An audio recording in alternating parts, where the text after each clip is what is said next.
Deuxième semaine de vacances, fatigue au sommet pour les parents, pas de foot à la maison ce week-end, peu importe l'excuse, c'est l'heure de votre séance de rattrapage sur Radio Laser au Café des Footix. Cette semaine, un top match en Allemagne, une séance de motivation pour les supporters brestois et la bien triste semaine du foot français.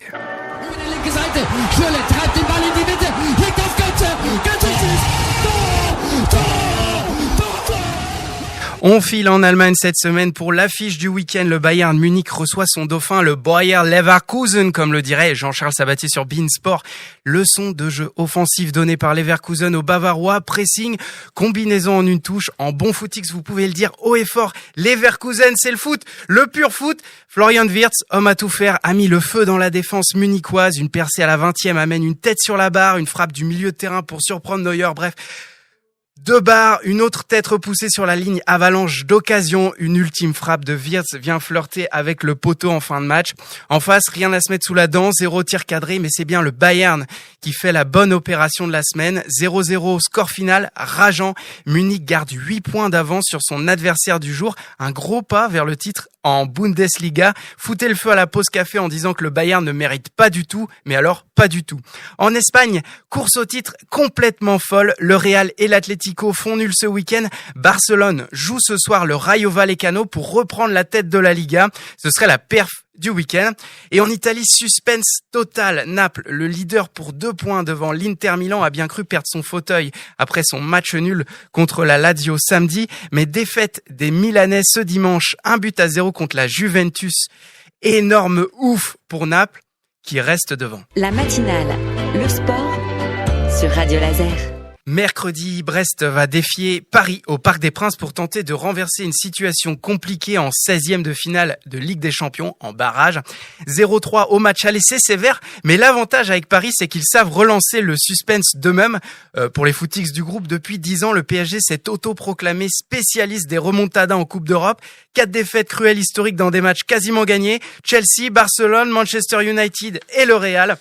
C'est l'instant cuisine avec la recette d'une bonne loose à la parisienne. Alors on commence par bien rentrer dans son match, un but rapide pour rentrer dans la tête de l'adversaire comme l'avait fait Suarez à Barcelone ou Lukaku avec Manchester United.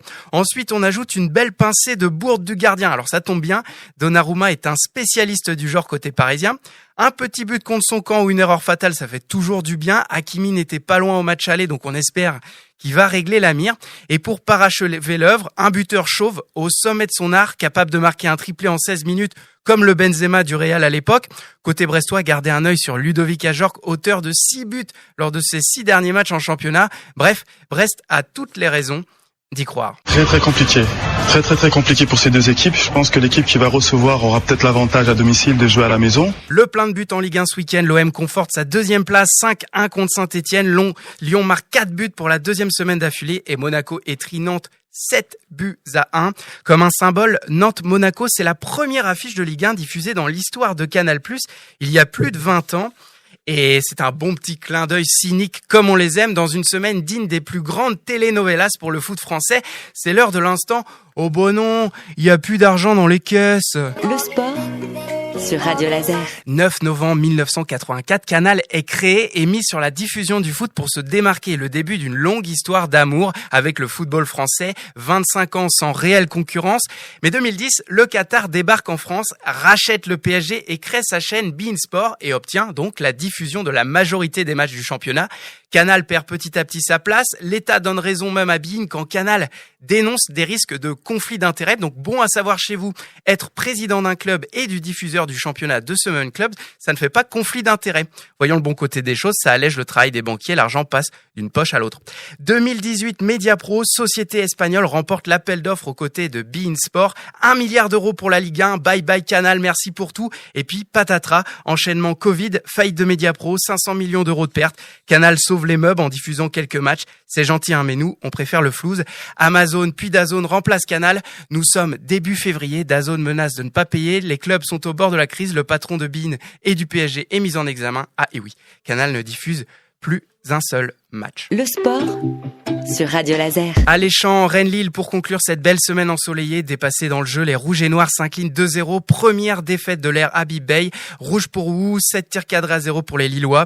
Bref, Rennais, on vous invite à penser à autre chose avec la belle histoire de la semaine. C'est Nabil Bentaleb qui devient le premier joueur équipé d'un défibrillateur à jouer en France. Victime d'un malaise cardiaque en juin dernier, son entrée en jeu et son but marquent l'histoire et viennent conclure un long et courageux chemin de guérison de sa part. Une belle façon de conclure une semaine très maussade pour le football français. La matinale, le sport sur Radio Laser. Et on finit par l'instant local. Arbitrage maison, public en folie, match pas diffusé. Les championnats amateurs n'ont rien à envier à la Ligue 1. On prend une minute pour féliciter l'US Bel Air 2 pour sa qualification au tir au but pour les 8e de finale du Challenge 35. La semaine prochaine, le FC Guichin retrouve les terrains pour un gros match contre Bréquigny avec en jeu la première place du groupe de R3. Bonne prépa à eux. N'hésitez pas à nous partager vos anecdotes de match et résultats sur les réseaux sociaux de Radio Laser.